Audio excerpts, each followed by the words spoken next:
Welcome back to my channel নীলিমার small garden. দেখো এই যে দেখতে পাচ্ছ, আমি বাপের বাড়ি থেকে যেই লঙ্কা গাছটা আমি দেখিয়েছিলাম, আমি ভিডিওতে শেয়ার করেছিলাম, সেই বড় লঙ্কা গাছটা দেখিয়েছিলাম, যেটির হাইট হচ্ছে 5.5 ফুট থেকেও বেশি। সেই লঙ্কা গাছের থেকে আমি বীজ, মানে এই গাছের মধ্যেই যে পাকা লঙ্কা থাকে, সেই পাকা লঙ্কা ছিঁড়ে নিয়ে এসে আমি বীজ ভালো করে রোদে শুকিয়ে নিয়ে তারপরে দেখো এগুলো আমি ছোট্ট একটা দেখো জলের বোতল কেটে আমি এটাতে মধ্যে অল্প মাটি দিয়ে বীজগুলো ছড়িয়েছিলাম। যে কটা বীজ মানে ফেলেছি লঙ্কার দানা, সে কটাতেই কিন্তু চারা খুব সুন্দরভাবে বেড়ে উঠেছে।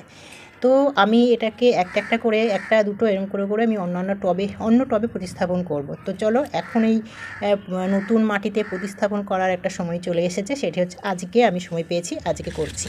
তার জন্য দেখো একটা মানে একটা ছোট টব মানে নিয়েছি, বেশি টব বড় টব নেই, তার জন্য ছোট একটা পট নিয়েছি, দেখতে পাচ্ছ। তো এই টবে আমি দুটো চারা বসাবো। তো দুটো চারা তুলে আমি এর মধ্যে এখন বসাবো আপাতত। যখন গাছটি আরও বড় হেলদি হবে তখন আমি বড় একটা জায়গায় আরও পুনরায় প্রতিস্থাপন করব। তো আমি এই মাটিতে কী দিয়েছি, এই মাটিতে দিয়েছি কি বলো তো, নিচে ড্রেন সিস্টেমটা আমি আগে কমপ্লিট করে নিয়েছি। তখন আমি ভাবিনি যে এটা ভিডিও করবো, আমি তারপরে ভাবলাম যে না, ভিডিওটা করেই শেয়ার করি। তো ড্রেন সিস্টেমটা করেছি যেরকম আমি নর্মালি ড্রেন সিস্টেম করি সেরকম করে নিয়েছি, টব ভাঙা দিয়ে। তারপরে দিয়েছি শুকনো পাতা, কিছুটা 2-1টা শুকনো পাতা দিয়েছি। তারপরে দিয়েছি যে আমি সবজির যে ওয়েস্টগুলো রয়েছে, কিচেন ওয়েস্ট যেটা, হ্যাঁ এমনি কাঁচা অবস্থায় কোনো ডিকম্পোস্ট করা না, সেই কিচেন ওয়েস্ট কয়েকটা, দুটো কলার খোসা দিয়েছি, আর কয়েকটা পেঁয়াজের খোসা, রসুন খোসা আছে, আলুর চোকলা আছে, মানে অন্যান্য সবজির চোকলা আছে, কয়েকটা মিলেমিশে আমি এর মধ্যে ওই ইটের খোয়ার উপরে দিয়েছি পাতা। তারপরে দিয়েছি ওই কিচেন ওয়েস্ট অল্প সামান্য পরিমাণ মতন, তারপরে মাটি দিয়ে দিয়েছি। এইভাবে আমি তৈরি করেছি। তো চলো এর উপরে আমি এখন এবার দুটো লঙ্কা গাছ আমি তুলে নিয়ে বসিয়ে দিই। তো দেখো এটা আমার আগে থেকে তোলা হয়ে গেছে, তো এটা আমি এখন আপাতত বসিয়ে দেবো, এখানে বসাবো। আর একটা ভালো করে সুন্দর করে তুলে নিচ্ছি চলো। তো এইভাবে এক হাতে তোলা যাবে না, তো আমি এটাকে একটা কাঠি নিয়েছি, যেটা বড় গাছ দিয়ে হয়ে গেছে সেটাই আমি তুলছি দেখো।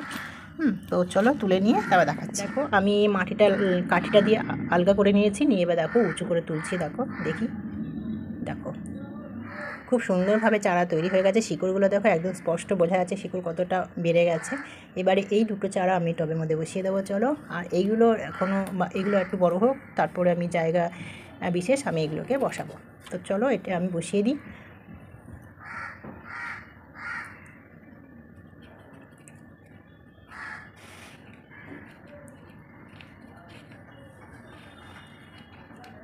আমি আঙুল দিয়ে একটু গর্ত করে নিচ্ছি দেখো এইভাবে। তারপরে আমি দেখো এইভাবে জাস্ট এইভাবে এই গর্তটার মধ্যে বসিয়ে দিলাম। ঠিক আছে, বেশি চাপাচাপি করবো না, বেশি চাপলে পরে নতুন শিকড়গুলো ছিঁড়ে যেতে পারে, কেটে যেতে পারে। তো এইভাবে দিলাম। আবার এই সাইডে একটা দেবো।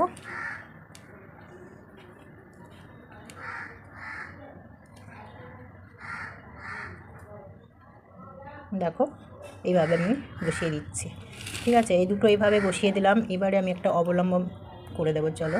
দেখো এই একটা লাঠি মতো নিয়ে নিয়েছি।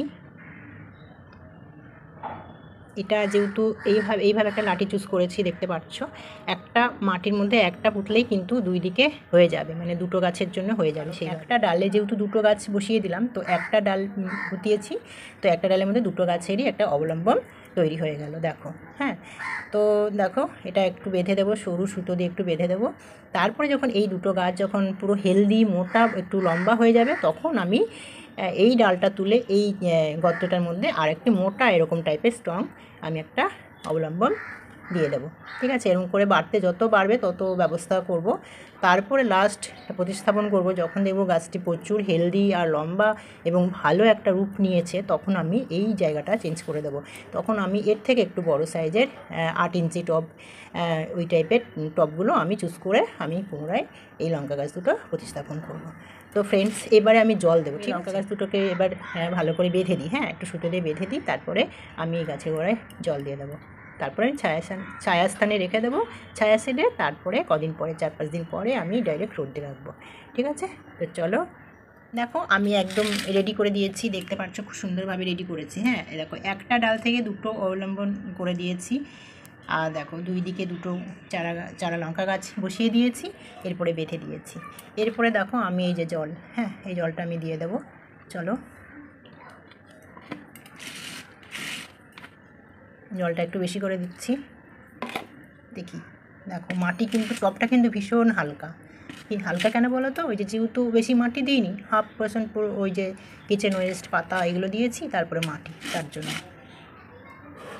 এইভাবে টব রেডি করলে কিন্তু মাটি হালকা হয়, কিছুটা কিচেন কম্পোস্ট, কিচেন ওয়েস্ট দিলে এভাবে করলে পরে টব হালকা হয়। হ্যাঁ, কিচেন ওয়েস্ট দিয়ে মাটি রেডি করলে কিন্তু, তাই বলে কিচেন ওয়েস্ট মানে গাছ হিসেবে দিতে হবে। এক গাদা কিচেন ওয়েস্ট বেশি করে দিলে কিন্তু গাছ পচে যাবে।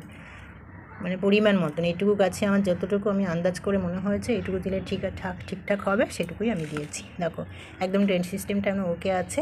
এবারে বাস হয়ে গেল, আর জল দেবো না, মাটি পুরো ভিজে গেছে।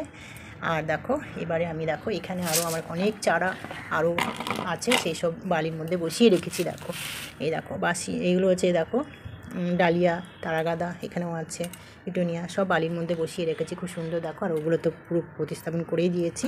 আর আপাতত এই লঙ্কা গাছটা এই ছায়া সেরে রাখলাম। ছায়া সেরে রাখলে কি ভালো হবে। আর 4 থেকে 5 দিন পর আমি ছাদে দিয়ে দেবো। আর এই লঙ্কা গাছগুলো আমি পুনরায় যেভাবে এখন বসালাম ঠিক সেইভাবে আরও অন্যান্য টবে বসিয়ে দেবো। তো ততক্ষণের জন্য আমার চ্যানেলটাকে ফলো করো, আর আমার ভিডিওগুলো দেখতে থাকো। ভালো লাগলে লাইক করে দিও, বন্ধুদের সাথে শেয়ার করো। ওকে ফ্রেন্ডস, আর তোমরা ভালো থেকো। চলো টাটা।